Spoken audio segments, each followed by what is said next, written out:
السلام علیکم ناظرین، آپ دیکھ رہے ہیں EDN نیوز ہیڈ لائن کے ساتھ میں ہوں مریم شوکت۔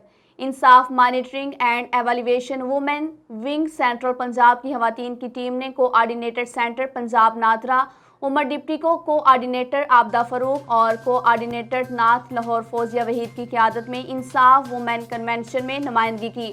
کنونشن کی صدارت وومن ونگ کی صدر اور پارلیمانی سیکرٹری نوشین حامد نے کی۔ اس موقع پر خواتین کی بہت بڑی تعداد نے کنونشن میں شرکت کی۔ پرائم منسٹر عمران خان کے نظریے کو آگے لے کر چلنے کا عزم بھی کیا گیا۔ بلدیاتی الیکشن کی تیاری کے حوالے سے پرزور اظہار یکجہتی کا اظہار کیا۔ وومن کنونشن میں خواتین کے لیے پرتکلف ظہرانے کے ساتھ اعزازی سرٹیفکیٹ تقسیم کا انتظام بھی کیا گیا۔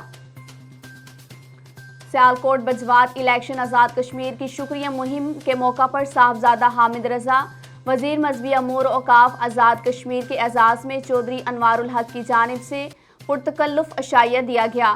سابق کونسلر چودھری محمد اکرم نے آپ سکھیال، چودھری طارق کھٹیانہ سمیت دیگر احباب بھی ہمراہ موجود تھے۔ اہلیان سکھیال کا انتخابات میں بھرپور ساتھ دینے پر شکریہ بھی ادا کیا گیا۔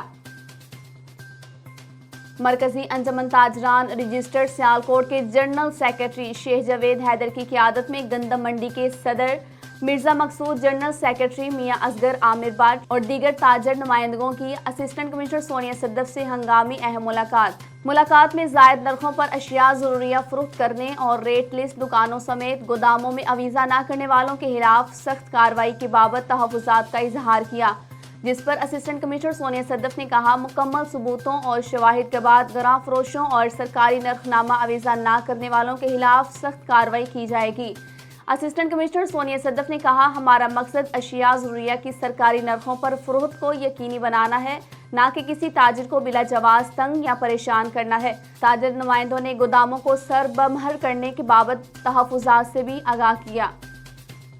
اسسٹنٹ کمشنر سونیا صدف کا اوور چارجنگ کرنے والے دکانداروں کے خلاف آپریشن، 4 دکانوں کو موقع پر سیل اور متعدد دکانداروں کو 31,500 روپے جرمانے کیے گئے۔ لائی بازار، گلہ منڈی اور گندم منڈی میں چھاپوں کے دوران ضروری اشیاء کی اور over charging price control act کے تحت ریٹ لسٹ کی عدم نمائش پر کارروائی عمل میں لائی گئی۔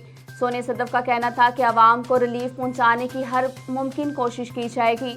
دوسری جانب انجمن تاجران کے وفد نے سیل ہونے والے گوداموں کو اسسٹنٹ کمشنر سے ملاقات میں فوری ڈی سیل بھی کروا لیا۔ اب تک کے لیے اتنا ہی۔ مزید اپڈیٹس کے لیے ہماری ویب سائٹ www.ednpk.tv وزٹ کیجیے۔ ہر خبر سے رہیں باخبر، دیکھتے رہیں EDN نیوز۔ اللہ حافظ۔